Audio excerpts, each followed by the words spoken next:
It's my first time with you and your group. Yeah, welcome. Thank you.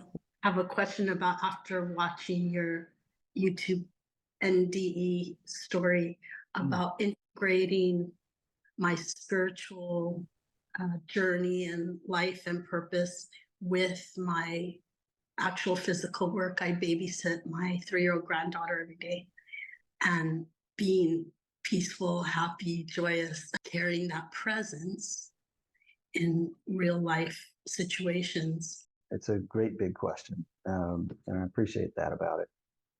If, from my point of view, if we aren't able to take any sense of peace into the regular, ordinary doings of our very ordinary, regular days, then our spirituality isn't really doing much of anything useful for us, anyways. It's not so much on the meditation cushion, but in those daily moments where the rubber, really meets the road. So I appreciate your your intention on that very, very much. It's a big world out there, isn't it? It's not always so natural to be quiet, peaceful, and happy. Is not always the only setting on the dial. I know, I know how that can be too. And I also agree that this is never about sort of setting a standard and forcing oneself to adhere to it. That would be absurd. So, uh, well, let's see what we can do with it. But first, yesterday with your granddaughter, were you feeling snappy? Short? Is that how you were feeling? Actually, the interaction was with my daughter giving me directions on how to feed her properly. Ah, I raised two ah, daughters. I'm a professional certified teacher and nanny. So ah, I felt criticized and unappreciated. So gotcha. she said I rolled my eyes at her, which I don't think I did, because my Uh-huh. intention is to only be loving her. Uh-huh.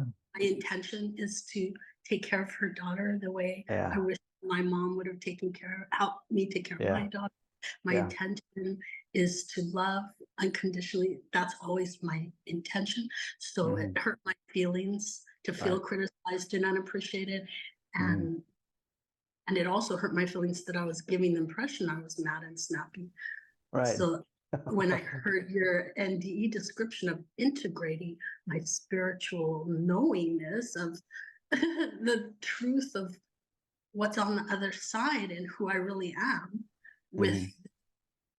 this feeding my granddaughter Hmm. All right. I'm glad I program. asked, but I'm really glad I asked because that just revealed that there's one heck of a lot. There are many more levels to unpack here. Many, many levels that we can unpack. And there's no way we're going to hit them all.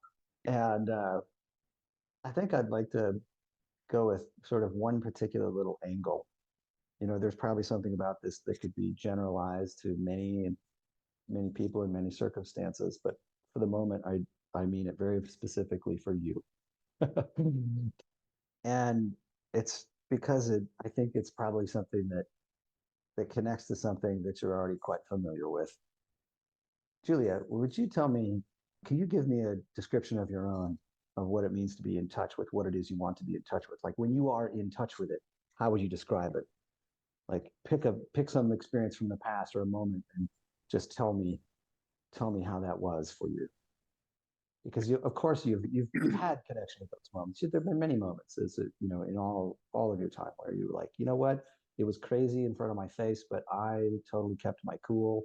I just felt loving, even Yeah. though there was nonsense going on around me.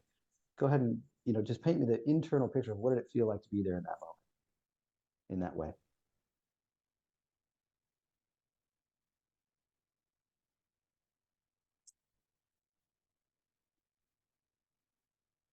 Conscious contact with God,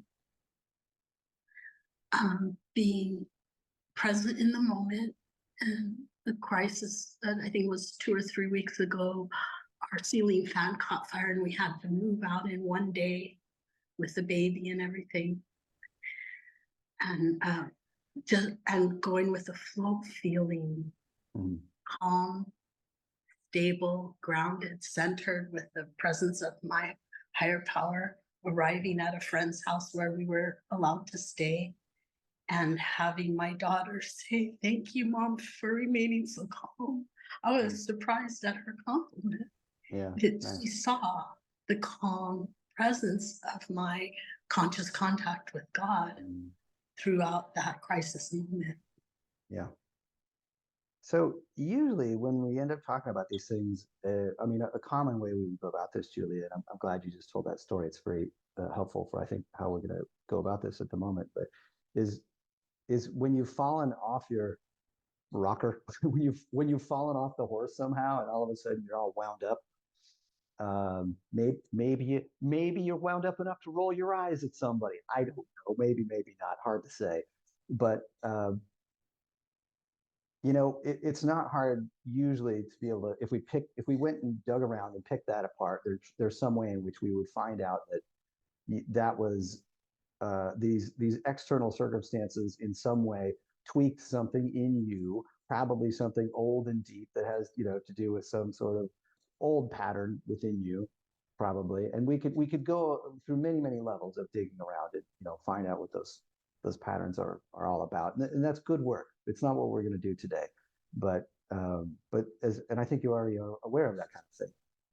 You can appreciate how digging into those things in that way and at that level can be fruitful and revealing and insightful, and give give people ways to understand their own reactions and therefore begin to make different choices about their own reactions. But again, that's not actually what we're going to do today. But that's not to discount the power of that kind of approach.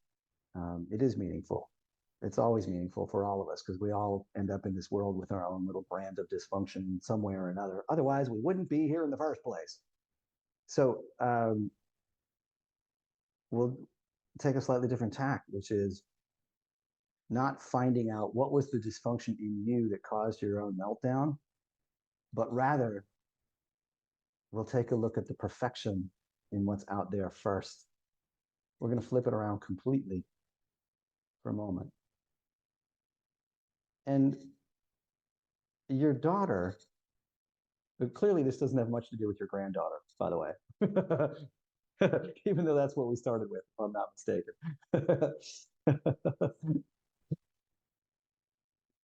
But you could look at your daughter in that moment, and I'm sure you could think of many other people in your life, whether they were strangers or friends, or family members, that had a moment of their own in which they snapped a little, or they weren't, let's say they weren't in touch with their highest best self.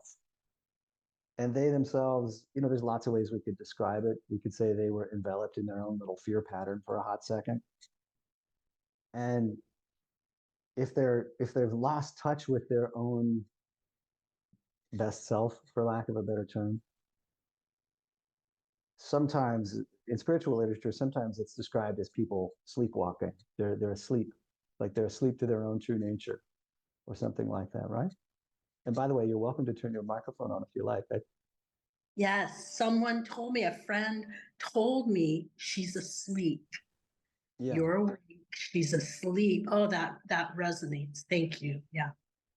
Well, so where this is powerful for you, to me, from my point of view, is that, and it gets back to what is actually your original question, is that when you look around the world right now, and you Yes. look and you go through your daily days, whatever that may look like, when you like grocery store, parking lot, there's going to be people in and around you constantly, and it will be reasonable to look around you and recognize that there's lots of people around you sleepwalking around. Zombies. And I don't want to over dramatize that, but Okay. and yet even if they're not 100% in touch with their highest best self, here's here's the whole point of going through this with you at the moment. It's to remind you of something that I know you already know. And it's that even though, and this goes even for the very most wretched one of those people that you come across, whoever it may be, They may be asleep. They may be asleep most of the time, maybe sort of all the time. That light is still in them. They've covered it over in a way of their own that they're not in touch with it, but that doesn't mean it's gone. And when you are willing to look past their asleepness and perceive that light in them, what it does, and this is going to be especially meaningful for you, I think, Julie. When we look past that asleepness in others and we perceive the light in them, what it does is remind us of that same light within ourselves. Mm. It's how it becomes this spiraling helix in which, if I'm willing to see it in you, I cannot help recognize it in myself. When I recognize it in myself, the more clearly I see it in myself, the more natural it is then to recognize it in you. It And reminds me of the oneness, well, indeed, the ultimate where could oneness. it lead other than that? Where could it possibly lead other than to that? Okay. Your original question was, how do I keep in touch? Integrate, yes. Yeah. And instead of saying, well, Julia, reach inside yourself and find it and remember and bring that into your daily doings, we're just flipping it around a little bit and saying, and this is a little bit of a switcheroo for you, I think, not too much, but a little bit. Instead of starting at that place now, start first with the let me do my best to see it there in that person. Let me do my best to see it there first. And by God, and I mean that intentionally, that's an intentionally chosen phrase. There's going to be a way in which that brings you closer to the heart of what your original question was. We see it now. Yeah. We see the light in her. Yeah. Thank you. And here's the thing, and I know I'm tearing up. it it didn't. None of this had anything to do with anyone else being more awake. Okay. They may sleepwalk right through you. They may, Oh. but you still have the beautiful opportunity to essentially take responsibility for your own deal, basically, and and whether they see it or not themselves, you still get to make the choice Yeah. to see it in them. And let's make no mistake whatsoever, it is a choice. We can make the choice, and that is the act of mindfulness in this case. Ultimate free will gift given to me by my creator. That Amen. is my Yeah. free will to choose how I see it. Yes. Beautiful opportunity to see the light in another and myself, or to be a victim of being criticized and Yes. unappreciated. Got it. Got it. Oh my God, I got chills. Thank you. I mean, listen, nobody's perfect, all right?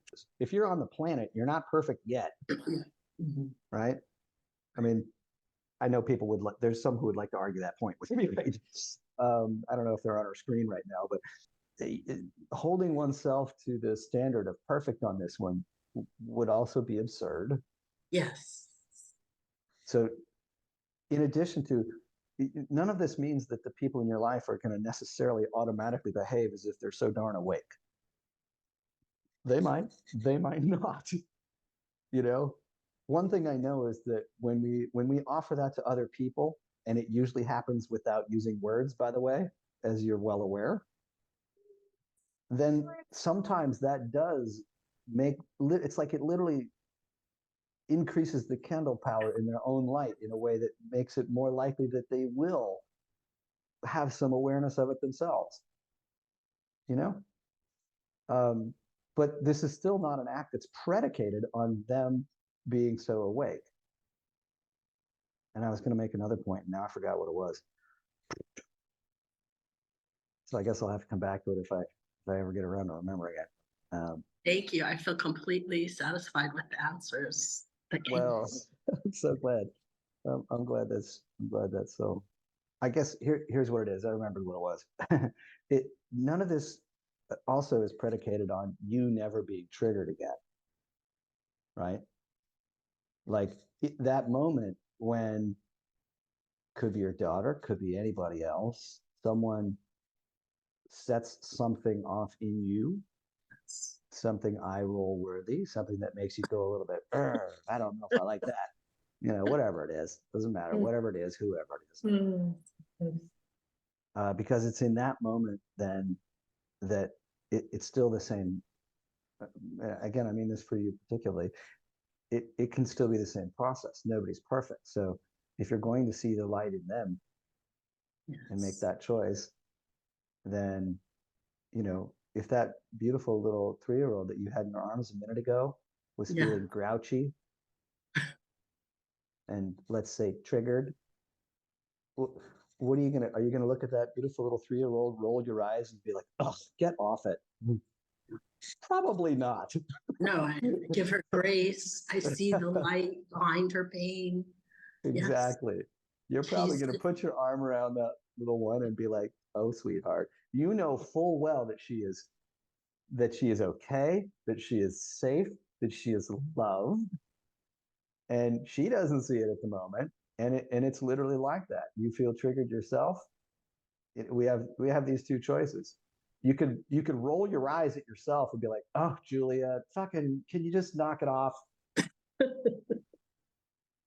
Which would have the same result for yourself as it would if you did that for your beautiful little granddaughter. And as it's putting it in those terms, makes it sound silly. It kind of is, but how often and I mean every one of us can relate to some experience where we've done that to ourselves for sure, right? So yeah, nobody's perfect at this. What a lovely idea. Let's see the light in everybody all around us. I mean, that sounds like delightful. It does. And for the record, it is. It would be, of course. And that's what happened on the other side that you experienced, right? That any other being you came in contact with, you automatically see the light in them. Well, as far as that experience goes, one of the things that was at the heart of that experience was that there was absolutely nothing in this dimension of any kind, including the pain and the death of my own body, that could be seen to meaningfully impact the peace that was within. Right. And so there was no trigger. And so if nothing, it's like nothing could trigger. Yes, and that's where my question comes from, because in this realm, those triggers do separate me from my They do. knowledge of light. And what I'm suggesting, as far as this whole, it might sound like a little bit of an exercise or a practice, this business of wandering around and, actively making a conscious choice to see the light in people. You could say that that's a practice, I suppose, but it's the kind of practice that brings the mind more into accordance with that experience. It orients the mind in that direction, which means it's the kind of thing that is more likely to bring that kind of experience into your experience.